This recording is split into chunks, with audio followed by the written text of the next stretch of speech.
pai viúvo levou sua nova companheira ao jantar, e a reação da neta mudou tudo. Riram dele no instante em que entrou no restaurante com ela ao lado. Olhares cortantes atravessaram o salão como facas invisíveis. Sussurros cresceram entre as mesas. Uma senhora de cabelos brancos cobriu a boca com a mão enluvada, como se testemunhasse algo indecente.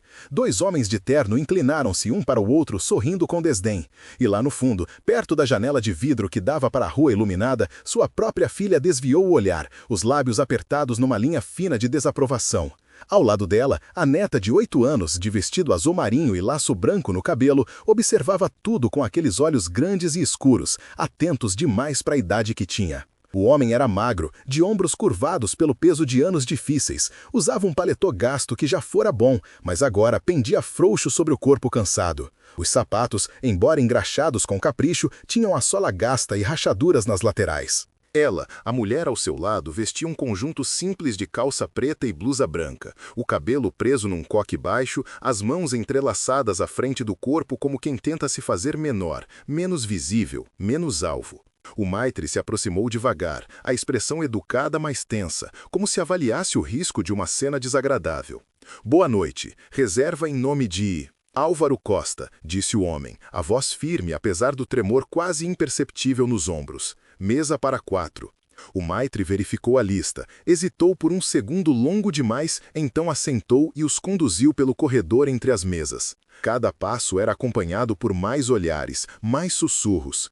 A filha de Álvaro, Andréia, permaneceu sentada, as costas retas, o rosto uma máscara de pedra. Quando finalmente chegaram à mesa, ela não se levantou, não sorriu. Apenas olhou para o pai com uma frieza que doía mais do que qualquer insulto gritado. Você teria ficado ao lado dele ou teria virado o rosto também? Conta pra gente nos comentários. Álvaro puxou a cadeira para a mulher sentar-se primeiro. Um gesto automático de gentileza que arrancou um suspiro impaciente de Andréia. A neta, Sofia, observava tudo em silêncio, as mãos pequenas pousadas sobre o guardanapo de tecido branco. O silêncio à mesa era denso como neblina. Garçons passavam apressados, evitando contato visual. O murmúrio das outras mesas crescia e minguava como ondas. "Pai", disse Andréia finalmente, a voz baixa, mas cortante. "Eu só vim porque você insistiu, mas isso não significa que eu aprove." Álvaro respirou fundo, as mãos trêmulas sobre a toalha branca. "Eu sei, filha, eu sei, mas precisava que você conhecesse a Lúcia." "Conhecesse?" Andréia soltou uma risada amarga. "Faz menos de 2 anos que minha mãe morreu, pai. 2 anos? E você já aparece com ela." Lúcia baixou os olhos, as bochechas corando. Álvaro estendeu a mão sobre a mesa, tentando alcançar a filha, mas Andréia recuou como se o toque queimasse. "Sua mãe vai fazer 2 anos que se foi, sim, e foram os 2 anos mais difíceis da minha vida." "Difíceis?" A voz de Andréia subiu um tom. "Você acha que foi difícil só pra você? Eu perdi minha mãe, pai. Sofia perdeu a avó. E você simplesmente seguiu em frente." As pessoas nas mesas vizinhas nem fingiam mais não ouvir. Viravam-se abertamente, alguns com pena, outros com curiosidade mórbida. Sofia permanecia imóvel, os olhos fixos no pai de Álvaro, tentando entender aquela dor que preenchia o ar como fumaça. Mas ninguém naquele restaurante estava preparado para o que aconteceria nos próximos minutos. E se histórias de pais que se recusam a desistir tocam seu coração, inscreva-se agora. Toda semana trazemos histórias reais e poderosas como esta. Álvaro tinha sido professor de literatura durante 32 anos. Sua esposa, Helena, era enfermeira no hospital público da cidade. Viveram numa casa modesta no bairro Operário, criaram Andréia com amor e disciplina, celebraram cada conquista, suportaram cada dificuldade. Quando Helena foi diagnosticada com câncer, Álvaro vendeu o carro, pediu empréstimos, gastou cada centavo que tinham e muitos que não tinham em tratamentos. Passou noites no hospital, segurando a mão dela enquanto a quimioterapia queimava suas veias. Lia poemas para ela quando a dor era demais. Cantarola canções antigas quando ela não conseguia dormir. E quando Helena finalmente partiu, numa manhã de outono em que as folhas caíam como lágrimas amarelas, Álvaro sentiu que uma parte dele morrera junto. Andréia havia ficado arrasada, claro, mas ela tinha um marido, tinha Sofia, tinha uma vida estruturada que a amparava. Álvaro tinha apenas o silêncio vazio da casa, onde cada canto guardava uma memória que doía como vidro moído. Parou de dar aulas. Ficava horas sentado na poltrona de Helena, olhando para o jardim que ela tanto amara. Perdeu peso. Perdeu a vontade. Foi Andréia quem sugeriu, depois de meses, que ele voltasse a sair, que conhecesse pessoas, que tentasse viver de novo. Mas quando Álvaro realmente fez isso, quando encontrou Lúcia no grupo de apoio para enlutados, quando começou a sorrir novamente, ainda que timidamente, Andréia sentiu como uma traição. Como se aceitar a felicidade fosse trair a memória de Helena. Lúcia tinha perdido o marido num acidente de trabalho 3 anos antes. Tinha 2 filhos adultos que moravam em outro estado. Trabalhava como cozinheira num asilo e vivia sozinha num apartamento pequeno. Ela e Álvaro se conectaram na dor compartilhada, no entendimento silencioso de quem sabe o que é acordar todas as manhãs com o peso da ausência.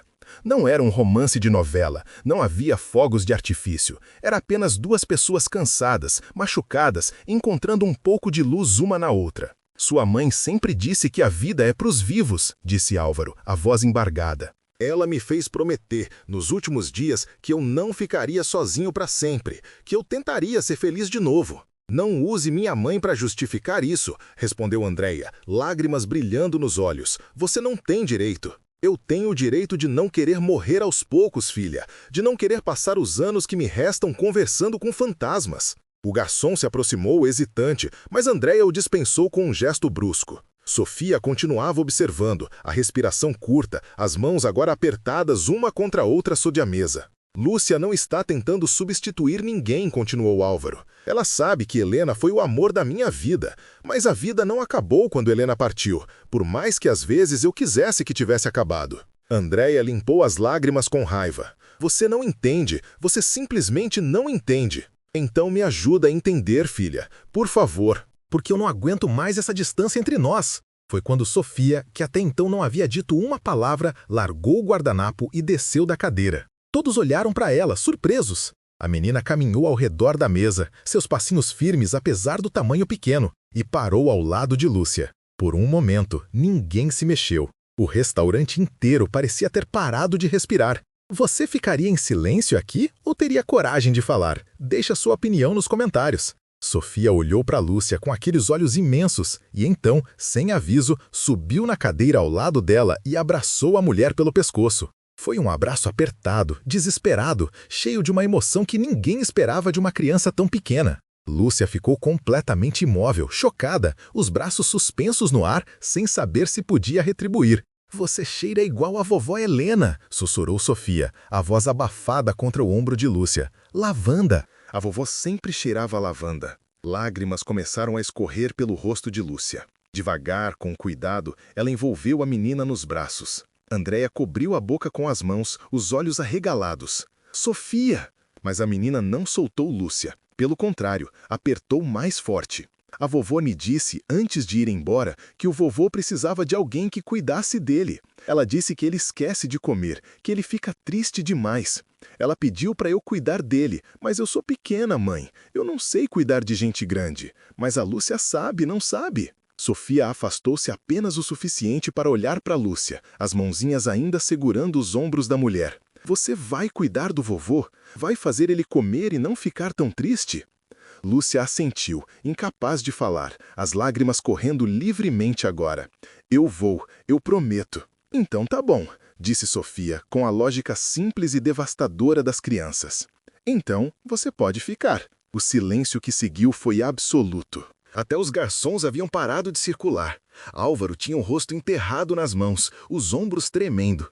Andréia olhava para a filha como se a visse pela primeira vez, a expressão uma mistura de choque, vergonha e algo que se parecia dolorosamente com arrependimento. Sofia voltou para sua cadeira, ajeitou o guardanapo no colo com seriedade e anunciou: "Agora posso pedir sorvete?" A tensão quebrou como uma corda esticada demais. Alguém riu nervosamente em outra mesa. O garçom se aproximou novamente, desta vez com um sorriso genuíno. Álvaro limpou os olhos, estendeu a mão sobre a mesa novamente e, desta vez, depois de uma hesitação longa, Andréia assegurou. "Me desculpa, pai", ela sussurrou, a voz quebrada. Eu tava com tanto medo de perder você também, com medo de que se você seguisse em frente, você esquecesse dela, esquecesse de nós. Eu nunca vou esquecer sua mãe, filha, nunca. Mas eu também não posso passar o resto da vida preso ao passado. Sua mãe não teria querido isso. Andréia olhou para Lúcia, realmente olhou, pela primeira vez naquela noite. Viu o rosto gentil, os olhos vermelhos de choro, as mãos ainda tremendo sobre a mesa. Viu não uma intrusa, não uma substituta, mas apenas uma mulher quebrada tentando reconstruir alguma coisa a partir das ruínas, assim como seu pai. Lúcia, disse Andréia, a voz ainda instável. Eu não sei se consigo ser amigável ainda. Não sei se consigo abraçar isso tudo de uma vez. Mas minha filha é mais sábia do que eu. E se ela diz que você pode ficar, então talvez eu precise aprender a aceitar isso. Não foi uma reconciliação completa. Não foi um abraço choroso e música de fundo. Foi apenas um primeiro passo. Mas às vezes, os primeiros passos são os mais importantes. Lúcia assentiu, limpando o rosto com um guardanapo. Eu não quero tomar o lugar de ninguém, Andréia. Eu só não quero que ele fique sozinho, porque eu sei como é. E é uma solidão que mata aos poucos. Pediram a comida. A conversa foi hesitante no começo, cheia de pausas desconfortáveis e temas seguros como o clima e o trabalho. Mas aos poucos, conforme a noite avançava, as palavras foram fluindo com mais facilidade. Sofia monopolizava a atenção, contando histórias da escola com um entusiasmo contagiante das crianças, fazendo até Lúcia rir com suas imitações dos professores. Álvaro comeu mais do que havia comido em meses, um sorriso suave no rosto, enquanto observava sua neta, sua filha e a mulher que havia trazido um pouco de luz de volta à sua vida. As outras mesas eventualmente perderam o interesse. As conversas ao redor voltaram ao normal. O restaurante continuou seu ritmo. E ali, naquela mesa perto da janela, 4 pessoas encontraram um frágil equilíbrio entre passado e presente, entre luto e esperança. Quando saíram, já passava das 11 da noite. A rua estava silenciosa, iluminada apenas pelos postes amarelados. Sofia segurava a mão de Álvaro numa mão e a de Lúcia na outra, balançando os braços alegremente. Andréia caminhava ao lado do pai, os passos mais leves do que quando chegaram. Pai, disse ela, antes de se despedirem no estacionamento, talvez no próximo mês vocês possam jantar lá em casa. Nada grande, só nós. Álvaro sorriu, os olhos brilhando. Eu adoraria, filha. Andréia olhou para Lúcia, e algo naquele olhar havia mudado. Não era aceitação total, não era amor instantâneo, mas era o começo de uma compreensão. O reconhecimento de que a vida é complicada, que o luto não tem um cronograma fixo e que às vezes as pessoas que parecem estar traindo a memória de quem perdemos estão, na verdade, apenas tentando sobreviver à dor. Você cuida bem dele, tá? Disse Andréia, a voz quase inaudível. Eu cuido, respondeu Lúcia. Eu prometo. Sofia, percebendo a seriedade do momento, apertou as mãos que segurava. E eu vou visitar mais, vovô, toda semana. Para ter certeza que você está comendo direito. Álvaro riu, uma risada genuína que há muito tempo não dava. Você é advogada muito severa, Sofia. Tenho que ser, senão vocês ficam tristes de novo. Abraçaram-se antes de se separarem. Foi um abraço rápido, ainda um pouco desconfortável, mas real. Quando Álvaro e Lúcia entraram no velho carro dele e partiram, Andréia ficou parada ao lado do seu, observando as luzes traseiras desaparecerem na esquina. Sofia puxou sua mão. Mãe, eu fiz certo. Andréia olhou para a filha, os olhos marejados, e se ajoelhou à sua altura. Você fez mais do que certo, meu amor. Você fez o que eu deveria ter feito há muito tempo. Você foi bondosa, e corajosa, e sábia. A vovó Helena teria gostado da Lúcia? Andréia pensou por um longo momento, a resposta presa na garganta. Então, com um seno trêmulo, assentiu. Sim, acho que sim. Sua avó sempre quis que todo mundo fosse feliz. Especialmente seu avô. Então tá tudo bem, concluiu Sofia, com uma simplicidade devastadora que só as crianças possuem. Se a vovó Helena tá feliz lá no céu e o vovô tá feliz aqui, então tá tudo certo. Andréia abraçou a filha forte, escondendo o rosto no cabelo dela, permitindo-se chorar livremente pela primeira vez naquela noite. Não eram mais lágrimas de raiva ou de dor, mas de alívio, de libertação, de perdão, não apenas ao pai, mas a si mesma. Meses se passaram. Os jantares na casa de Andréia se tornaram frequentes. Lúcia trouxe seus filhos numa visita, e embora o encontro fosse estranho no início, logo encontraram pontos em comum. Sofia e Lúcia desenvolveram um vínculo especial. A menina ensinou Lúcia a fazer pulseiras de miçangas, e Lúcia ensinou Sofia a fazer o bolo de chocolate que seu marido falecido costumava amar. Álvaro nunca removeu as fotos de Helena da casa. Lúcia nunca pediu para ele fazer isso.